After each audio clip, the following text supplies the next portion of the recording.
Bom dia, turma.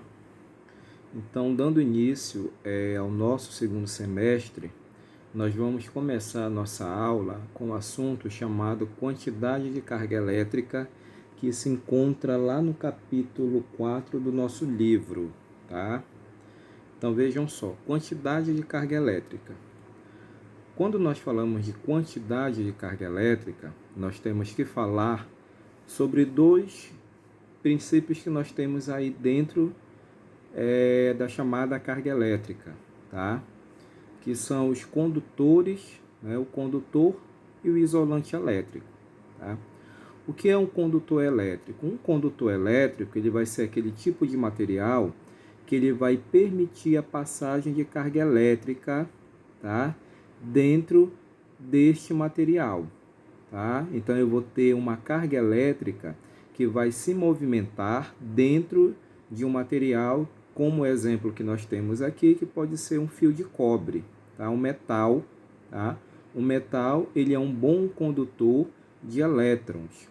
Então, o condutor elétrico é aquele que vai permitir a passagem de corrente elétrica, ou seja, os elétrons vão se deslocar dentro do material do qual ele vai ser feito. Tá? Então, o movimento dos elétrons vai ser facilitado pelo tipo de material que nós vamos ter.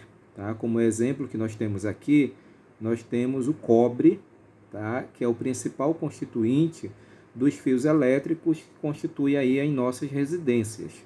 Tá? Então, toda residência que tem fios elétricos na sua estrutura, né, ele é feito por cobre. Então, ele vai ser um bom condutor de elétrons. Tá? Então, um metal ele vai ser um bom condutor de elétrons. Ele vai permitir a passagem livre dos elétrons no seu interior. Tá? O exemplo que nós temos para um condutor elétrico são os metais, a grafite. A grafite nada mais é do que a ponta do lápis que a gente utiliza para escrever. Os seres vivos, no caso, a nossa pele do nosso corpo, ela é um bom condutor de elétron. Os gases ionizados, o tipo de gás ionizado que nós podemos exemplificar aqui, é o gás que existe dentro da lâmpada fluorescente. Tá? Então, o gás dentro da lâmpada fluorescente, quando nós ligamos o interruptor, ele vai permitir a passagem da corrente elétrica ali dentro e aquele gás vai fazer com que a lâmpada acenda. Tá? Então, aquele gás ele é um bom condutor elétrico. As soluções eletrolíticas, tá? No caso, uma água com sal, o próprio limão é um bom condutor de eletricidade e o solo. Tá? São exemplos aqui de materiais que são bons condutores elétricos. Tá? A gente tem aqui esses fios de cobre, tá? Que é usado na rede elétrica ou então para fazer a ligação da fibra ótica da internet. Tá? Então, isso aqui representa os nossos chamados condutores elétricos. Então, o condutor elétrico nada mais é do que aquele material que vai permitir a passagem de corrente elétrica pelo fio. Tá? O elétron ele vai se locomover aqui dentro desses fios, tá? Sem nenhuma dificuldade. Então, isso é um condutor elétrico. No caso do isolante elétrico ou dielétrico também, que pode ser chamado, já vão ser aqueles tipos de materiais que vão se opor ao movimento dos elétrons. Tá? Os elétrons vão possuir pouco movimento dentro deles. Tá? Eles vão ter um fluxo menos movimentado do que dentro dos condutores elétricos. Então, vejam só aqui nesse exemplo anteriormente que eu havia falado. Aqui nós temos o cobre, né, que é um bom metal, que é um bom condutor de elétrons. E por fora dele nós temos aqui um plástico enrolando esse fio de cobre. Tá? Então, isso daqui faz com que haja um isolamento, né, do próprio fio para que a pessoa não sofra um choque elétrico. Tá? Então, aqui a gente tem o condutor e aqui fora nós temos o isolante. Esse isolante nada mais é do que para proteger a pessoa para que ela não sofra um choque elétrico. tá? Então, esse isolante elétrico nada mais é, nós temos aqui a fita isolante, que é colocada em fios, né? Nada mais é do que para proteger a pessoa para que ela não sofra um choque elétrico. E além dela proteger a pessoa para que ela não sofra um choque elétrico, ela também diminui aí a passagem dos elétrons. Se ela diminui, ela vai diminuir e dificultar a passagem do elétron, então a pessoa vai ficar isolada, ela não vai sofrer nenhum tipo de choque elétrico. Então, isolante elétrico, como o próprio nome está falando, vai ser aquele material que vai possuir poucos elétrons livres, ou seja, eu vou ter poucos elétrons atravessando aqui esse isolante, né? Então, a pessoa vai estar protegido aqui de qualquer choque elétrico, já que o isolante, a fita isolante aqui, né, protege a pessoa de que ela não sofra nenhum choque elétrico. E também ela protege o fio, né, para que não ocorra ali nenhum curto-circuito também, quando um fio encostar no outro, se no caso ele estiver de cascado. Então, o exemplo de isolante elétrico que nós temos são os plásticos, que é composto de resina, silicone, as borrachas, o vidro, que é feito de cerâmica, o óleo, a água pura deionizada e a própria madeira.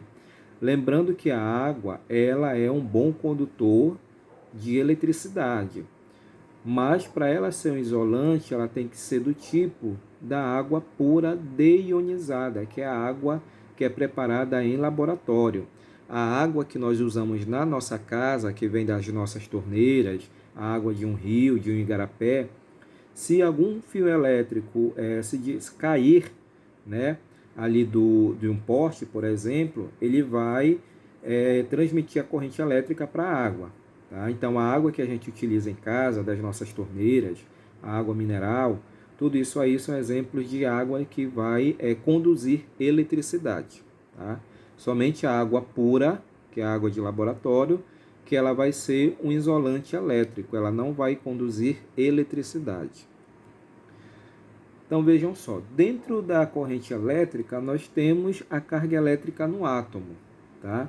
E eu já falei para vocês em sala de aula que o elétron, né, o átomo no caso, ele é constituído por uma estrutura que é chamada de nêutron, uma estrutura que é chamada de próton e uma estrutura que é chamada de elétron. O nêutron, que fica no núcleo do átomo, juntamente com o próton, ele não vai possuir carga elétrica.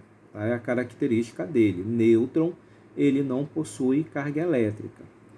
O próton e o elétron, eles já vão possuir cargas elétricas. E essas cargas elétricas, elas são iguais em valores absolutos. Tá?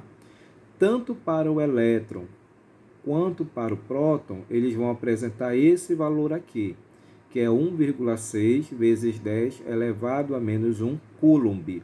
Tá? Isso daí é chamado de carga elementar. Então, tanto o próton quanto o elétron possuem esse mesmo valor para a carga elementar, que é representado por este Ezinho aqui, que vale 1,6 vezes 10 a menos 6 coulomb. A unidade para a carga elétrica é esse C maiúsculo, que é chamado de coulomb, em homenagem ao físico Auguste Coulomb, que foi descobridor aí da corrente elétrica. Tá? Então vejam só, para fazer a diferença dessa carga elétrica, que é tanto do próton quanto do elétron, né, convencionou-se que a carga elétrica do próton ela seria um valor positivo e a carga elétrica do elétron seria um valor negativo.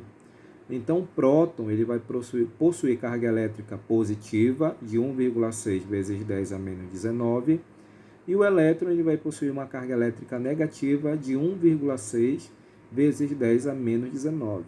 Então, tanto o próton quanto o elétron vai apresentar o mesmo valor de carga elétrica, que é 1,6 vezes 10 a menos 19.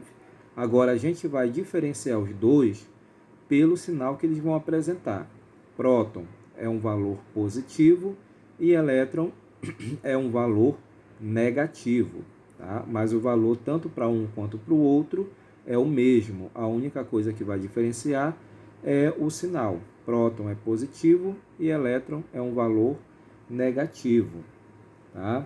Então, e o nêutron, ele não vai possuir carga elétrica. Ele não possui, ele é um valor, ele tem a carga elétrica nula. Tanto é que o nome que foi dado a ele é nêutron, já que ele não possui carga elétrica, né? Ele é um elemento neutro aí dentro da carga elétrica do átomo. Então, o Nzinho aqui, que nós usamos nesta fórmula, ele vai representar o número de elétrons que vai ser perdido ou que vai ser recebido dentro do átomo, tá? Então, nós usamos esta fórmula aqui, que é a quantidade de carga elétrica, que é representado pela letra Q maiúscula, representa a quantidade de carga elétrica, que é igual a mais ou menos o número de elétrons, né, que vai ser perdido ou que vai ser recebido, vezes a minha carga elementar, que é o meu Ezinho. Então, a minha quantidade de carga elétrica, que é esse Q maiúsculo, né, vai ser igual ao número de elétrons, que pode ser o elétron perdido ou recebido, vezes a minha carga elementar.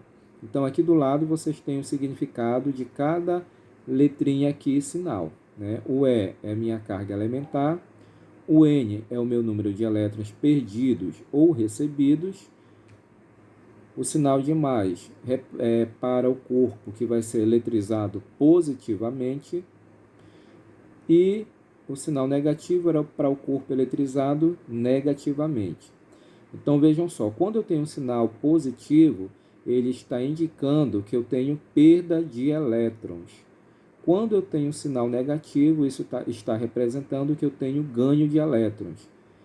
Então, o sinal positivo é perda de elétrons e o sinal negativo representa um ganho de elétrons dentro aí dessa carga elétrica. Então, veja bem, uma observação que nós temos aí.